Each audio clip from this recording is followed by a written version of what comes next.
already. But in the event that it wasn't, I'm getting ready to put up on the screen. For those of you who haven't had a chance to join one of these conversations over the last couple of months, my name is Jefferson Campbell. This is my first year on the job here at CMU as Dean of the College of the Arts and Media. I spent 17 years at the University of Minnesota Duluth as a faculty member, department chair, associate dean. I am a bassoon player by trade. Music is my background. I've been doing orchestra and chamber music professionally for longer than I would care to admit, I think. But I was in Duluth, Minnesota the last 17 years, and then I kind of was all over the country prior to that. Nebraska, Oregon, North Carolina, Tennessee, Kentucky. The life of an itinerant musician and professor was definitely my MO for quite a long time. But I'm really happy to be here in Michigan. Hey, we got an oboe player. Fantastic. We can commiserate over how awful reed making is. Anyway, I am very happy to be able to talk to you about this. I have been very excited to share some of this information. And, I've vetted this with our department chairs and some of the faculty over the last couple of months. When I arrived here in July, one of the things that I noticed was I had a lot of people tell me how amazing our alums were, how much they had accomplished, how much they had to offer. And when I started asking, well, talk me through what we're doing to engage them and involve them, I got a lot of shoulder shrugs and, well, we wanted to do this or that. And, oh, we kind of thought we might do this or that. And I said, well, all right, no time like the present, let's do it. Alumni engagement is very important to me. In my previous position, that was one of the areas that I took on for myself. My previous institution, the college, had no alumni engagement whatsoever. And I set out to build a very large network of our alums, keep it updated, make sure that we were also engaging with people who may not have graduated with a degree from our college, but were heavily involved in the activities of the college. So at that school, it was a school of fine arts. So anybody who had ever been in band, choir, and orchestra, or had been in a theater production, but not a major, we included them also. And to be quite honest, we had a really, really robust set of alumni activities to happen, and it was all scheduled for the fall of 2020. And of course, we all know what happened in the fall of 2020. Nothing was able to be done, and so we had to cobble together online versions of it, which worked.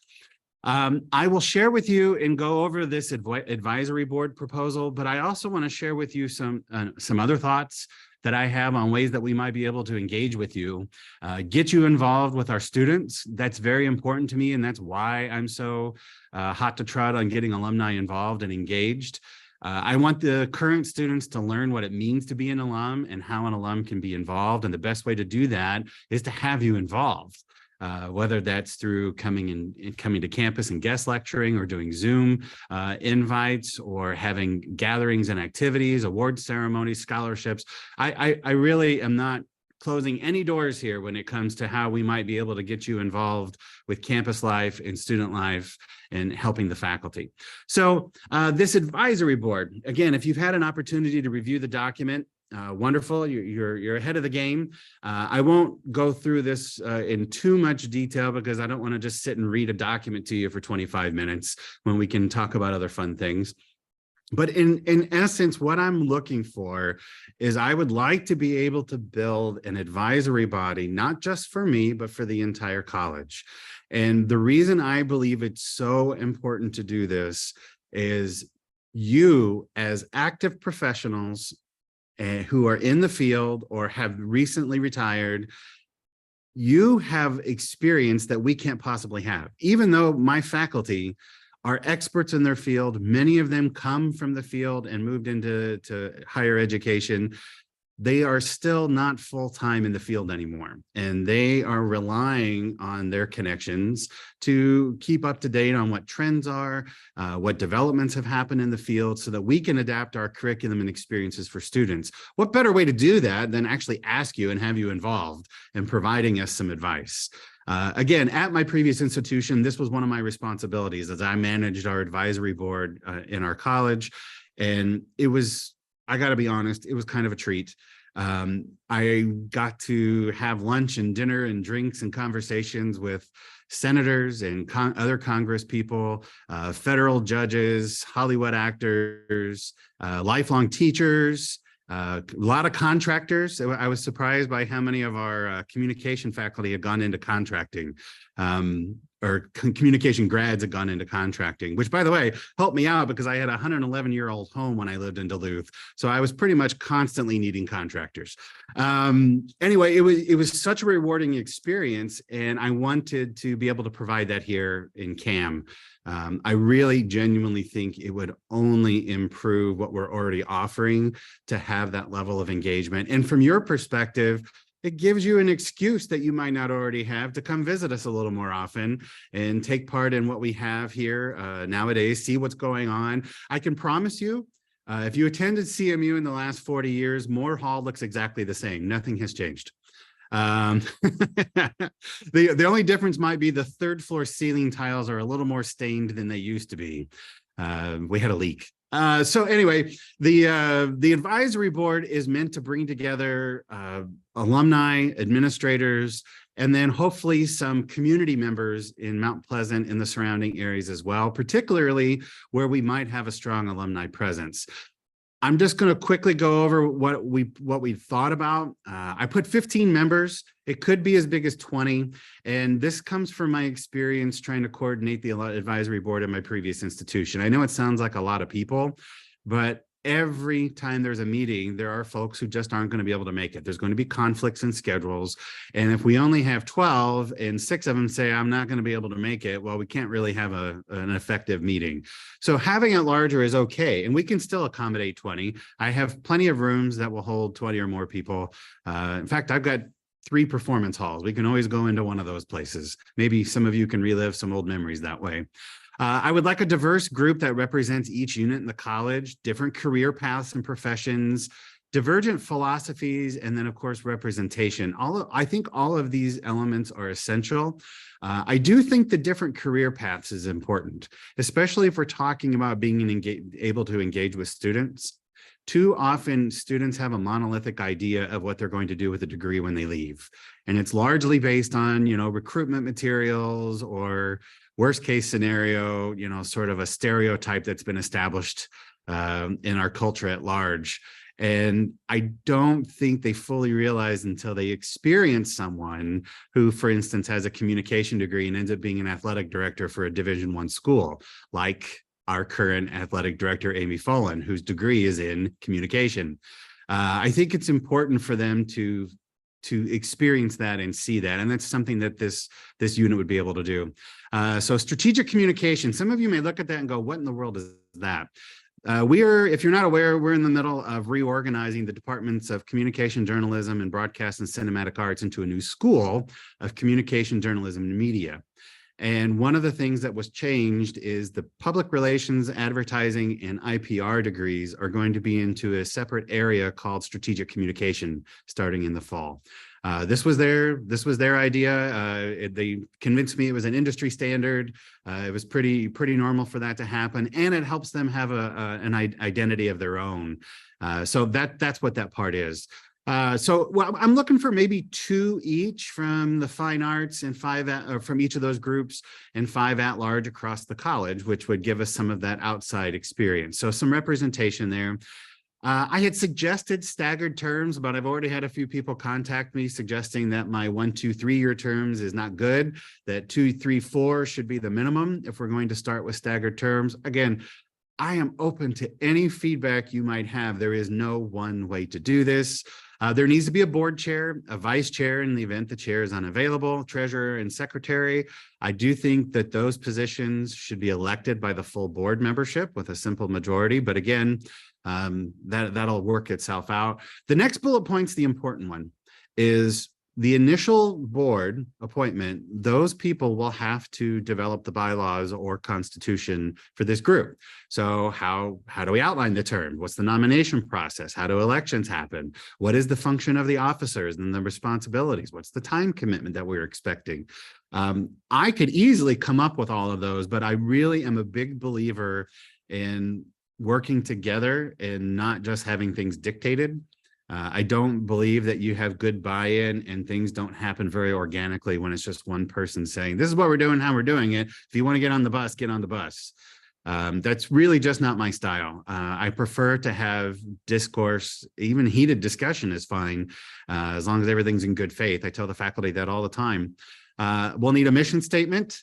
I'm suggesting once a semester required meetings. They can be virtual, but I would prefer them to be on campus so that we can have department heads and students bring to you examples of what's been going on in their areas, what kind of new projects, what new awards were won. And you can actually meet and interact with some of the students. But again, that's largely up to availability. Everyone's busy, I understand. Of course, we can walk through the college footprint once a year. We don't change that much. And I've already made fun of the fact that more really isn't any different. I'm betting that the paint is the same color as whenever you attended. We only have 4 options for paint in an institution. So it's brown, light brown, beige, and dark beige are our 4 color choices. I believe we are currently on dark beige. Typically, these are 2-day events.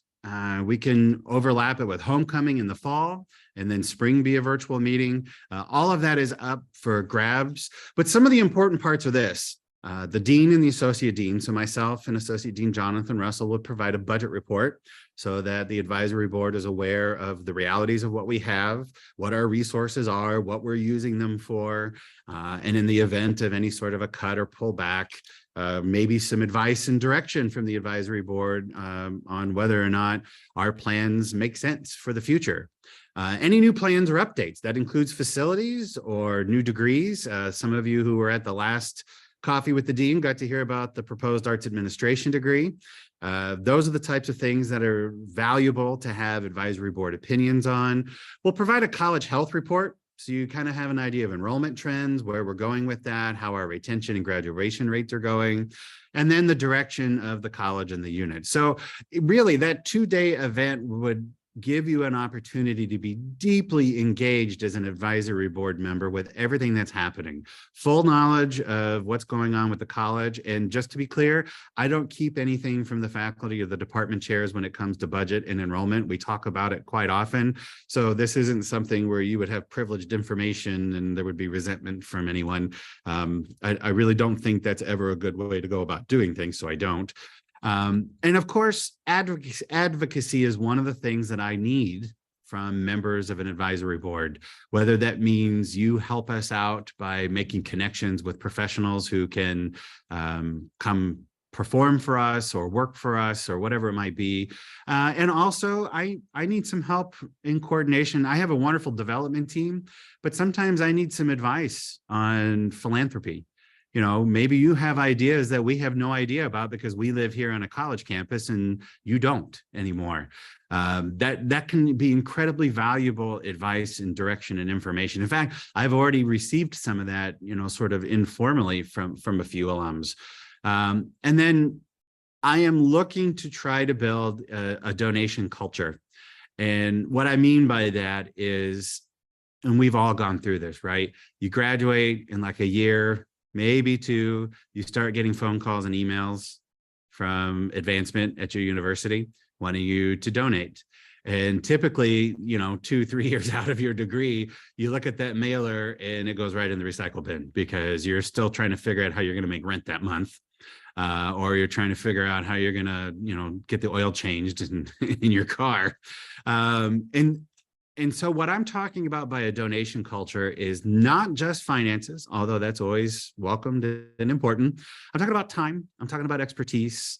I'm talking about the idea of being able to improve the experience for the next generation of students that come through CAM and all of these departments by being able to provide what you may have. If that is money, great. We're never going to say no to that. I think you're aware of that. But if you're not in a place where that's really reasonable for you, there are many other ways that we can work together and you can provide some of that help. Some of you have certain skills in public relations or communication or broadcast, whatever it might be. All of those things were equally important to us. And we need to be able to build this culture so that when students graduate from here, they want to. And then there is a mechanism for them to do that. And so the initial advisory board is going to be largely responsible for helping to create that culture that alums have opportunity. We're going to provide it. We're going to make it possible for you to share with the faculty and the students here. And then, of course, fundraising priorities. I have a list of them that the departments have come up with. And of course, scholarships are always at the top of our list because we're always trying to not only recruit new students, but help offset the cost of higher education, which at CMU is one of the lowest in the state, but it's still not a small chunk of change.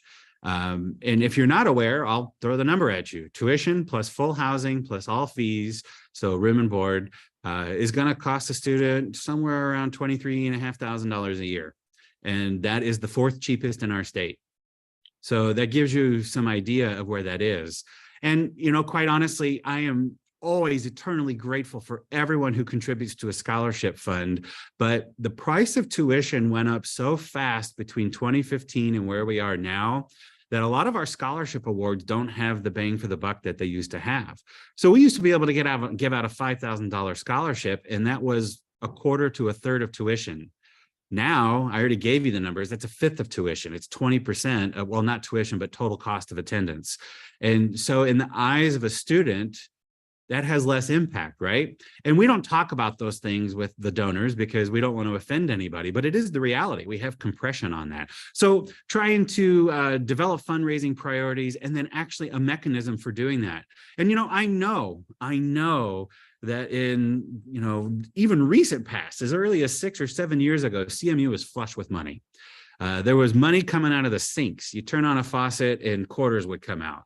But we're not there. Enrollment has dropped 46% on campus over the last 7.5 years. We can't blame that on the pandemic. It started before that. And I'm not telling you that to bum anyone out. I'm telling you that so that you understand the reality of where we are. If we are going to do fundraising for scholarships in particular, we don't have the resources to throw the big soirees that we used to. We used to be able to spend $50,000 throwing a large party in a fancy place and expect that we would raise 100. So we would net 50,000. But I got to be honest with you, I don't have $50,000 laying around to throw a big party anymore. If I have $50,000 laying around, I'm probably going to try to hire a faculty member to cover some classes first and foremost. And you know, from your perspective, you're like, well, that's not a good long-term investment. And I understand that. So these are the types of things that an advisory board can really help brainstorm, come up with ideas, lean on your expertise and your experience and your careers and with other groups that you may be associated with. I mean, good grief. This entire proposal is not something I sat down and made up. It's based on what other schools are doing, what other colleges in this university are doing, what I've done in the past. I'm totally open for that. The next biggest thing I need help with as a college is awareness. And if you've attended any of these others, you know that the awareness campaign is very important to me. If anybody rides the bus in Detroit this month, by the way, you're going to see lots of College of the Arts and Media advertisements on the inside of the bus on all of the Eastern and Northwestern bus routes, because that's where most of our students come from historically. And so we spent some money advertising on the inside of the bus where people are trapped for 10 to 30 minutes each way they ride. I have ads in most of the orchestra brochures or playbills across the state. We've got some billboards going up. The awareness part is very important to me, and not just relying on social media. But again, some of you do this for a living, and I would really, really like to take that advice and be able to maximize what we can do with the limited resources we might have. I had to do something sooner rather than later. I've told many of you in person, I've had a sense of urgency all year to do things while we could, and I continue to have that as we build out this new school of communication, journalism, and media, and some of the other things we have going on. So helping with that awareness campaign through advice and advocacy and sharing is very important to me. Small things actually can make a big deal. I'm going to ask this question rhetorically. all of you probably have a professional bio or a LinkedIn page or something that talks about you and your profession. Do you have CMU listed? Do you have it listed that you're a CMU alum or even a CAM alum? And if not, would you? Because that's a real low-key, easy way, passive way to get the word out. Because what happens is people in your field, and a lot of you are in similar or related fields, will start to see that momentum. Holy cow, that person went to CMU also. And that person, I've worked with that person 20 years and I didn't know that. What it does is it starts building up that brand awareness for us without even doing anything. And then, of course, we have some fairly high-profile alums in this college, people who are in not just radio and television, but film production, film writing, actors in front of the cameras and screens. Anytime that gets mentioned with those folks, that's another added bonus. So it's another way that we can sort of chip away at that. I'm really big on trying to develop an alumni mentoring system, and I have a couple of different ideas about it. How many of you, and again, rhetorical question, graduated and had to start taking interviews and decided that you didn't want to stay in Michigan? You wanted to go get a job somewhere else for a while just to see what it was like living somewhere else. If you did that, or maybe take auditions, if you had to do any of that, you know how insanely expensive it is to travel, to book a hotel, to feed yourself, especially when you don't land the gig and you got to do it all again in another couple of weeks or a month later and keep doing that. I use my example as a musician. I got my master's degree. My teacher was like, you should have been playing professionally in an orchestra for years. Get out there and start auditioning. And I said, well, I don't think I want to be an orchestra musician for my life. And he said, nonsense, get out there and start doing it. So I signed up for 5 auditions in 5 different parts of the country and spent every penny I had and maxed out my credit cards taking auditions for something I wasn't even sure I wanted to do. And I made the finals in 2 of those auditions, and the other ones I got a thank you very much within 3 minutes of starting my playing. And so now I'm starting my professional career, $3,000 in debt on a credit card. I wiped out my savings account, and I still don't have a job, and ended up doing part-time work at a music store. I'm telling you all of that because a mentorship program, in my mind, we could create a network of you across the country. And a student, you would be pre-vetted and have your names out there in a list that we provide, and students could call you or email you and say, hi, I saw that you were on this list and you volunteered to let me have, you know, the room above your garage for 3 days. I'd really like to take some auditions in your area. Can we work this out? And that student now gets to save probably $450 to $600 on 3 nights of hotel room that they otherwise wouldn't have been able to do. And typically what ends up happening is you as an alum form a really strong relationship with that person that will carry on, and they're going to remember that, and then they're going to want to pay that forward, and then suddenly we have a whole network going.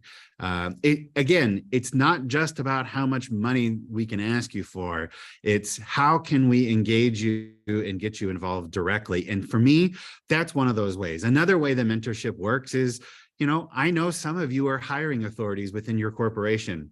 You have the inside skinny on what people are looking for when a kid shows up to interview for a job. We can do mock interviews with graduating seniors who are looking for a job in your field, whether that's online or in person. That's invaluable from a student perspective. That's another form of mentorship. And then, of course, having something set up where we are guiding them along the way, not just waiting until the very end to provide them some help. All of those things I think are very doable with minimal amount of commitment on the part of the alums, you, and also the faculty are on board with this. I've already talked to them about it, and they're all very excited at the ideas. And I don't think that there's been anyone within the college willing to take this on for a long time. And so that's what I'm trying to do, is provide that. I'm trying to provide that way of doing it. And I know some of you have experience in the business world, and I like to think that I'm a smart person with money, but I do not have a business degree. I have not worked on the financial end of a corporation, and I'm willing to take that advice as well. Smart investments, delaying something, whatever it might be. So for the initial committee, I'll need self-nominations. And by the way, the departments have already volunteered. I didn't ask for it, submitted a whole list of names from each of the departments of people they thought would be excellent at something like this. And I don't think it's a coincidence that as I was looking at the participants list, it's a lot of the same people who are in this room right now. But for the initial committee, I will do the selections since we don't have a mechanism for voting or terms or anything else. I'm going to do a selection of people who have self-nominated or agreed to a nomination.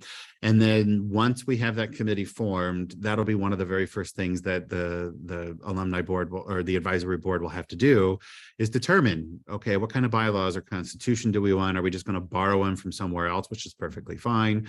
And then we can really get down to some engagement. Now, I know I've already talked for like 20 minutes, but I wanted to share one other document with you really quickly because it's not just putting together a board that's important to me. It's that engagement part. How can I find ways to have you here or virtual and being directly involved with the students? And so I put together some ideas. I have told the department heads, and they are already working on this, that I would like homecoming to be an entire week. And I would like it to be Cam week. And not anything related to the football game. There are I know a lot of folks that could care less about a football game and some who are completely 100% into it. This speaks to both groups. I believe that we have to fully embrace our engagement with you. And in order to do that, we need to celebrate your accomplishments through awards. We need to celebrate your accomplishments by having you here. And we need to embrace your experience by allowing you to give us some advice. And being here is one of those ways to do it. So I have asked them, if you have any kind of alumni structure, I need to know right away. Of course, BCA was the first one to come to me, very robust alumni group, which is going to, I think, morph to include communication and journalism in the near future so that it will be a media group. And that group will feed into this larger advisory board, I'm sure. I would love to have a week-long guest lecture series in all departments where the alums are invited, again, either virtually or in person, to come and speak with our students, deliver some information. Let us hear what you have to say. Share with us your experience, particularly, and by the way, I want to be clear, the alumni I'm talking about are not just people who have had a 30-year career already. It is really valuable for students to hear about the first 5 years after graduation. It's really important for them to see people who 5 years out have a career, are getting themselves established, and to find out, how'd you get through the first lean year?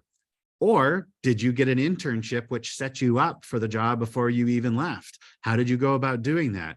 That's what our students really want to know. They want to know how they can navigate the first year or two, not just survive, but put things in place where they know what the outcome can be.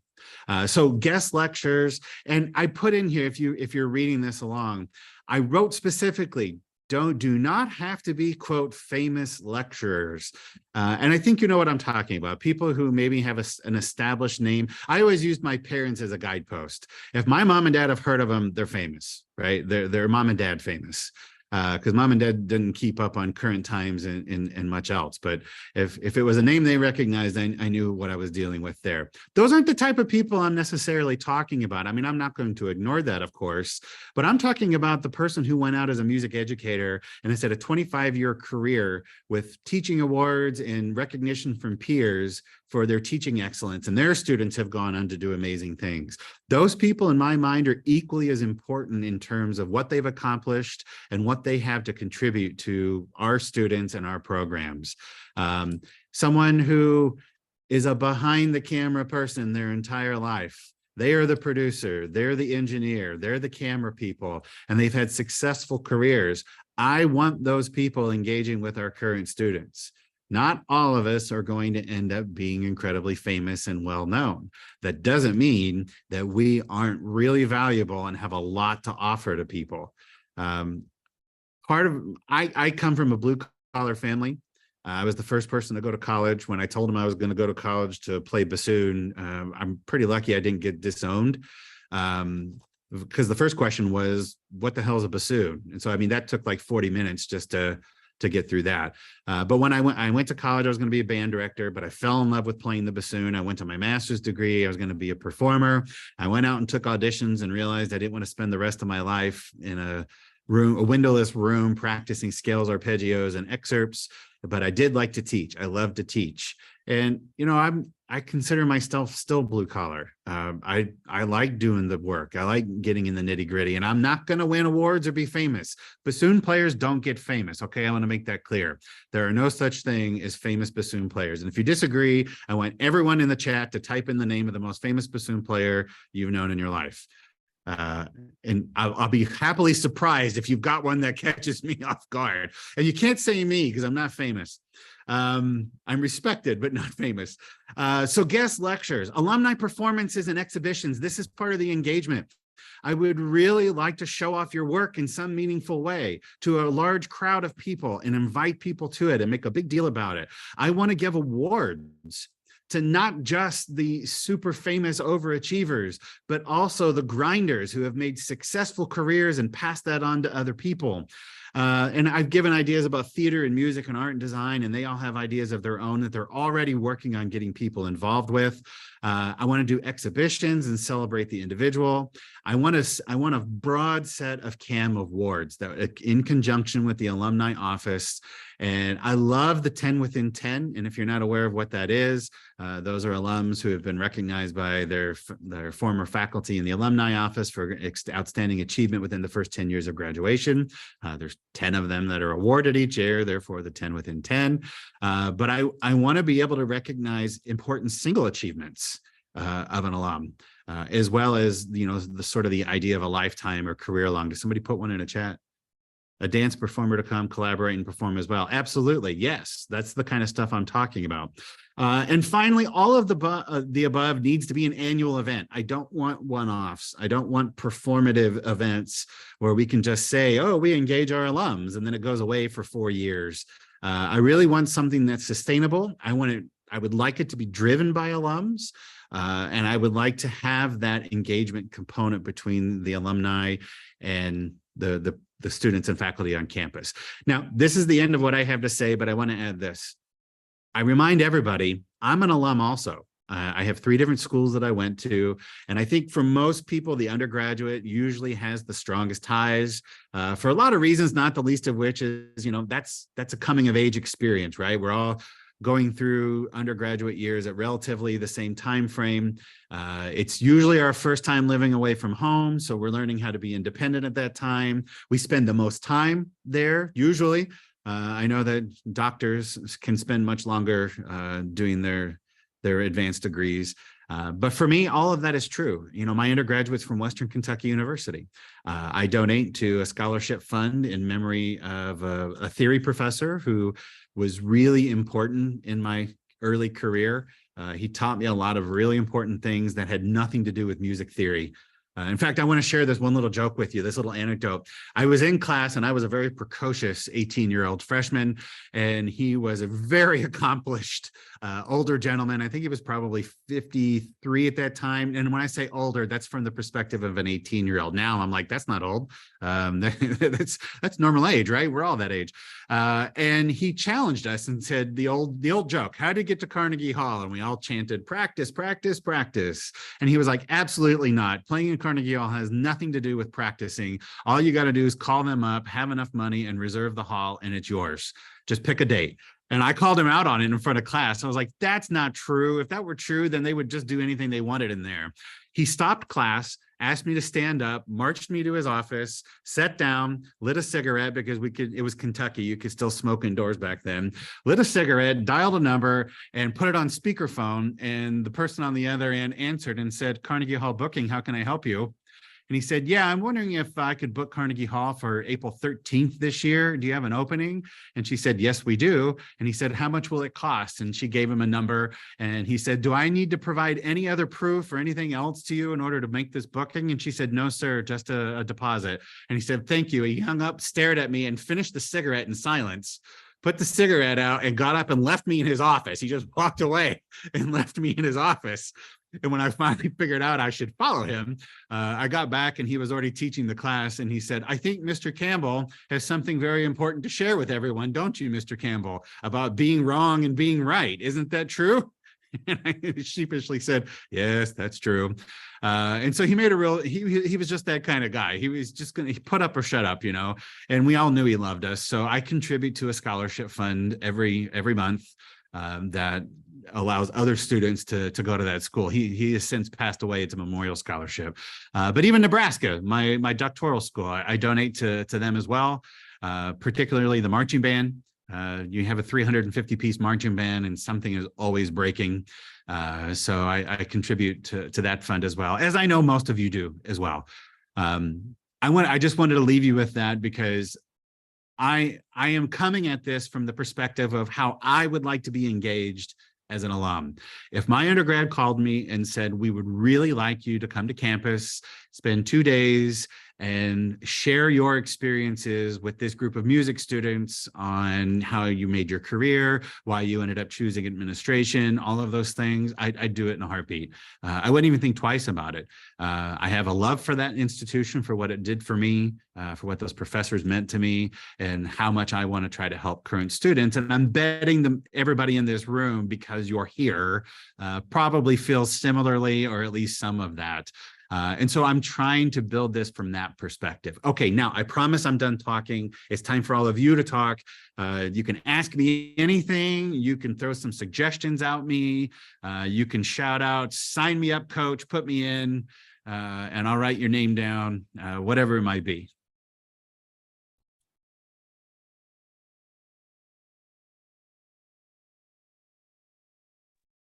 I have a know question. no one I know at one time there was a BCA advisory board. Yeah. Obviously with that change of the department, is there still, as far as you know, a BCA advisory board who are consulting or providing support? Yes, there's a very robust BCA advisory board. I think it's actually called an alumni council. I'm not positive. I think Trisha probably would have the best answer to that, because you've served on it, are serving on it. Yeah, we just call it the alumni board. There you go. And yes, Ed, it is going to change to include communication and journalism. I believe it's going to be called the media board, but I don't think that name is final yet. So that will be like a department unit that again will coordinate and work with this larger college alumni advisory board. So it doesn't supplant it or get rid of it. They actually serve two kind of different functions, because this one will be more big picture, the advisory board for the college, whereas the media, currently BCA advisory board, is specific to that unit. Okay. I like your background, by the way. I got to tell you, I met with potential students last Friday. We had a Fire Up Friday. And for the first time I've gotten to do this, the first time I ended my introduction with a Fire Up Chips, and I didn't know how it was going to land. The whole room like screamed Fire Up Chips. It was great. Dean, this is Michael Wild here in Oregon. Hi, Michael. And I'm a computer science and mathematics, so I'm kind of think I'm lost here, but I'm happy to help with that. And a couple questions are, first off, I'm on the distant West Coast over in a small shoe company you might have heard of called Nike, and they have very strong restrictions about speaking engagements and things of that sort. So I'll just point out that I have many challenges to help, but I will try, if you actually want computer science and international business mathematics, and I'm IT here, so I'm even more scary. I'm the data architect for a small shoe company here in Beaverton, and so that's, I just wanted to point out that I don't know anything about making reeds. I was the worst clarinet player on the planet. The world breathed a sigh of relief when I finally donated my clarinet.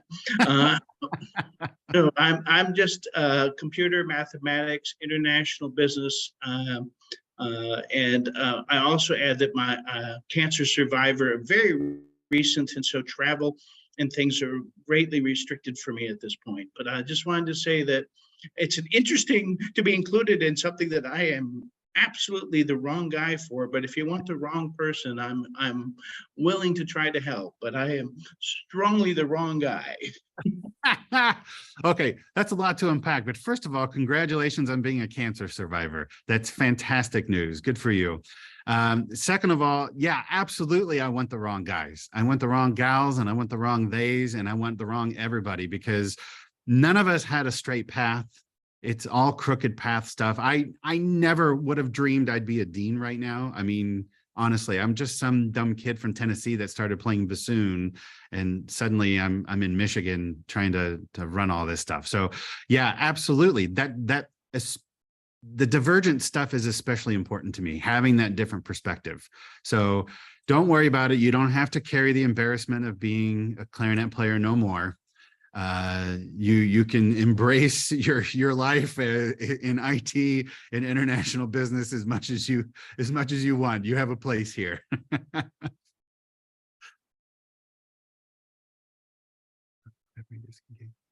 Oh, sorry, I'm trying to read at the same time. And yeah, you're lucky as a clarinet player you didn't have to make reeds. That was the one thing I hated when I was a clarinet player. They switched me to bassoon, and I fought it the whole way. I was just having that conversation with somebody the other day. Almost every moment in my life where I resisted or fought against someone trying to push me in a direction was the right direction. Almost every time it was the right way to go.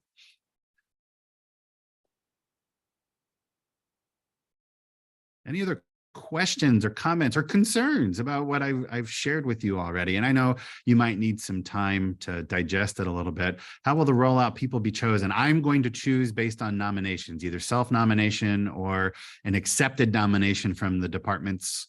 Again, they've already sent me some of their ideas of who they think would be available and interested, and they would like to see do it. But I will be sending out an email to all of the alums asking for self-nominations, and then from that list, I'll get an initial board put together so that we can actually get started on building a structure that's sustainable for this thing.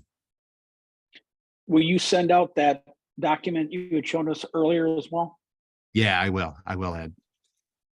I want everyone to have as much information as possible. So I can send out both of them actually.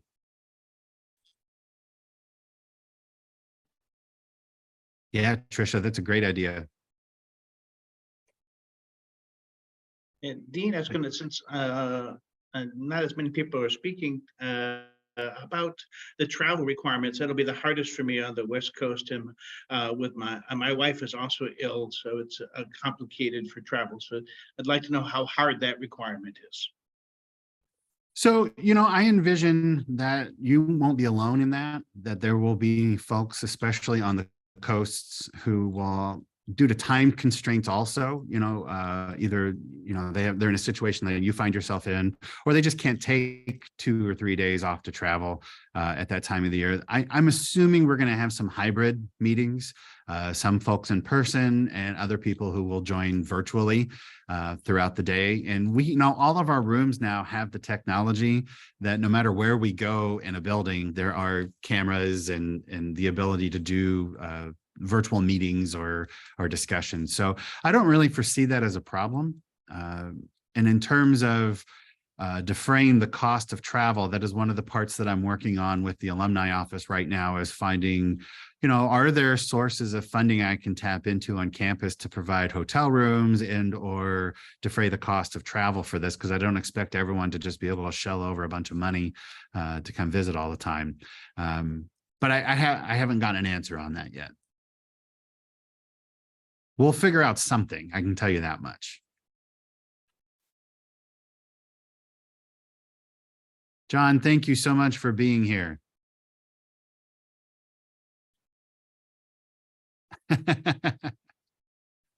Oh, Joe, your daughter's a legacy. Nice. See, that's another way that we can boost our enrollment. Just get all of your children and grandchildren and nieces and nephews to come to CMU and be a CAM major.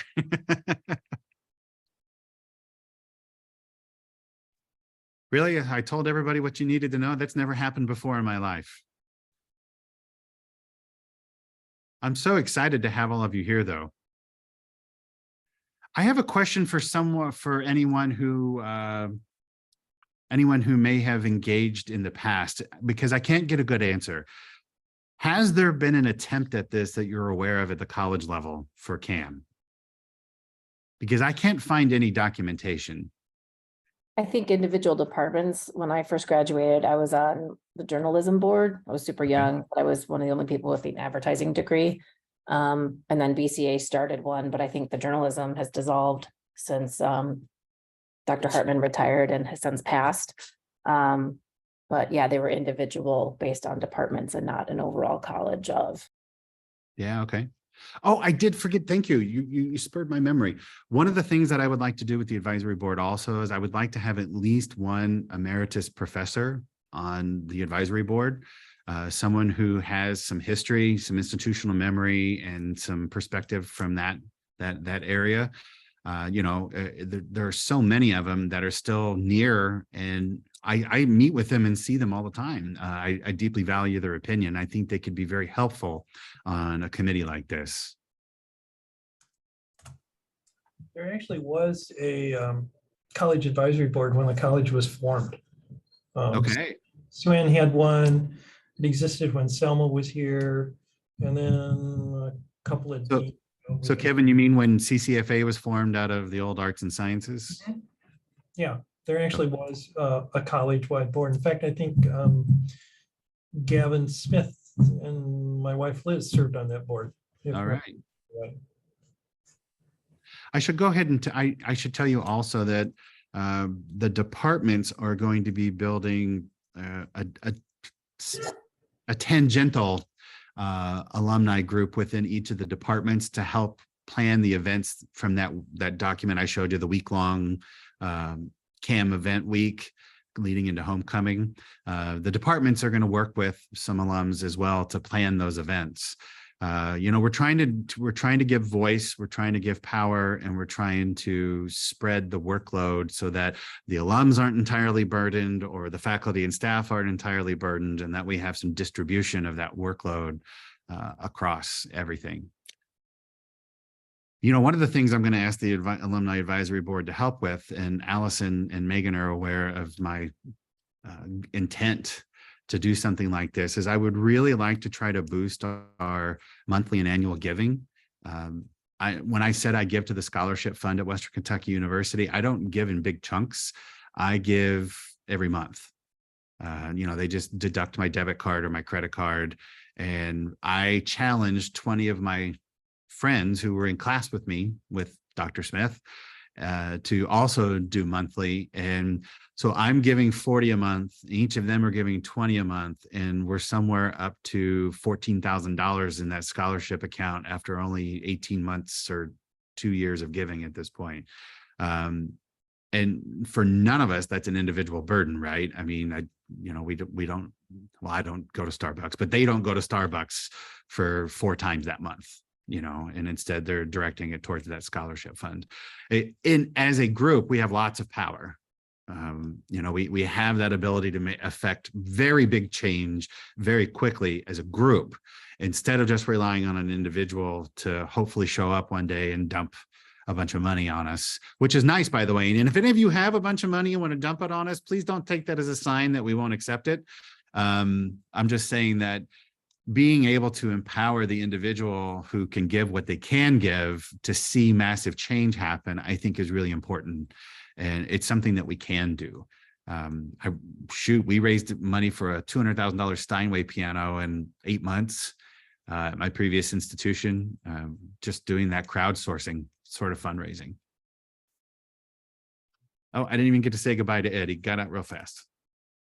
Dean Campbell, I think someone asked about regional efforts, engaging alumni in a regional capacity, whether that be throughout the state or throughout the country. Yes. Christina, can you elaborate a little bit on what you mean by to regionalize the alumni? Because I think I know, but I don't want to assume. Well, because not everybody who graduated stayed in Michigan. I know from my LinkedIn account that several CMU grads have reached out to me, and they're all over the country. And I know that there was here in the LA area like a local alumni group. They met for a while, but I think it kind of fizzled out. Yeah. So I went to a couple of events, and the previous dean came out to LA and met with me to talk to me about, my ideas. This was before you started all this up. So I was kind of encouraged by that, but then really I never heard anything beyond that. So I just wanted to see what your thoughts were on making sure that there are things happening, that it's not all Mount Pleasant based, because I think that would help drive, engagement of people who live in other major cities or smaller towns. Absolutely. To tell the stories, because you were saying so many people have had successful careers. I mean, I think I'm one of those people, but I'm not famous. Like you said, I'm not a famous person, but I had a great career in LA County government. We're the biggest county in the country. And, I'm very proud of that. And I link all my success back to my years at CMU and my dad's commitment to making sure we were all educated, because he had to drop out of college to support his mother, who became a widow. So it was just driven into him. And I just would really like to see the storytelling going all around the country, testimonials from people like me, how it changed our lives, because it changed my life. Without this education, I would never have been able to achieve what I did. So the first thing I want to say is congratulations, you're on our next advertising campaign and you're going to tell There you that go. story. And number two is, yes, that is part of a grand plan that I had that I have not put to paper because I don't want to freak anyone out on my end yet. But I would like to have alumni involvement in terms of something structured, not one-off events, but something structured on both coasts, Texas, Arizona, and Florida to start with. And I figured that if we can cover those 5 regions to start with, everyone else in the middle is close enough that I can do Omaha or maybe Chicago, but Chicago's so close to Mount Pleasant. It's kind of an expense to have to do each one of these, but something like somewhere in California, whether that be Los Angeles or somewhere close, it's more expensive to do it in LA than it is to do it, 20 minutes away from town. But yes, the short answer is yes. I do intend that we're going to build that out to do that, because it's really the only way to provide that fair experience. And I'm the same way. I taught in Oregon for a while. And, my undergraduate was constantly sending me invitations to come back for homecoming. And I'm like, yeah, that's not really going to happen. I don't have the time, and I at the time didn't have the money to come all the way back to Kentucky for 2 days in the middle of a busy stretch of the year. So yes, we definitely want to build that into this. And then ideally, it would be great in the future if we can establish those 5 regions. And then that would also be part of the bylaws of the advisory board, that a representative from each of the regions would be selected to be on the board. Perfect.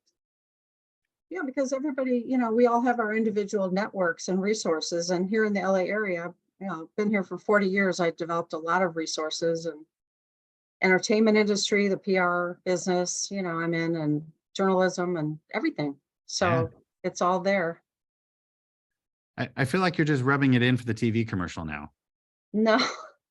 Well, I do, and I I'm do. joking. I led it, just a little footnote. I lived in Barnes Hall when I was there, and it was right across from the music school there. And so every night, we would all fall asleep to all the people practicing. It was just really fun. But I love music anyway. But it was like the backdrop for my entire education. That's really cool. That's another good story. Yeah, it was great. And anyway, thank you very much for doing this. I'm very excited. Yeah, so am I. I mean, once we get everything sort of established, then we can actually get down to having some fun and doing some work. So it's just getting into the structural part of it and the sustainable part of it that's important to me. Of course. Thank you. Yeah, absolutely.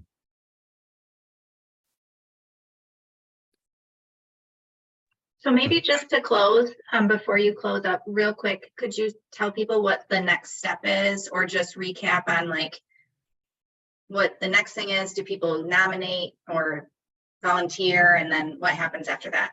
Yeah, so I will be sending out an email next week to every alum in the college. Actually, I gotta take that back. It's 10 business days. That's how long it takes me to get the list.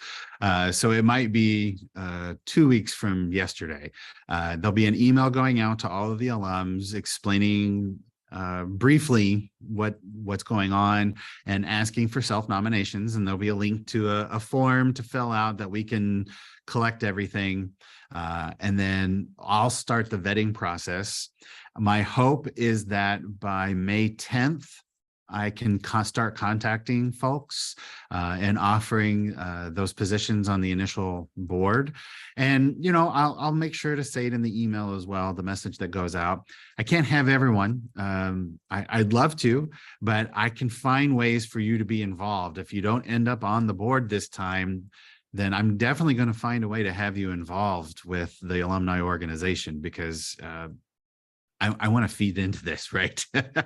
So once that email goes out, you'll be able to self-nominate, or you can nominate one of your fellow alums. If you know you're not going to have the time to dedicate to it, but you know somebody who will, you can nominate them. That doesn't mean they're on it. I'll follow them up and say, hey, you were nominated. Would you like to accept this? And they can let me know after that. My hope is that we would be able to have a virtual meeting of the initial advisory board sometime this summer, either in June, maybe in early July, after the 4th of July holiday, the Independence Day holiday. I'm not going to put that to paper until I see how the nominations go. And then I'll give an update on what the next step will be after that. I do hope that this fall for homecoming would be the first meeting of the board in person, where possible, Michael, where possible. That would be the first meeting during homecoming week. Thanks. Absolutely. I want to take a brief moment to thank you all for taking the time out of your day to listen to me talk about this and to share some of your stories and what you have to offer. I am truly appreciative, and I am really looking forward to getting to know all of the alums even better in the next couple of years as we get this thing going and have some fun and engaging events happen. Thank you, Jefferson. I think in lieu of time, I'll just wrap it up really quickly. I will go ahead and send out that document to everybody again. I'll also be sending out a survey. If you wouldn't mind completing that, it's very short. It just helps us to navigate these events moving forward.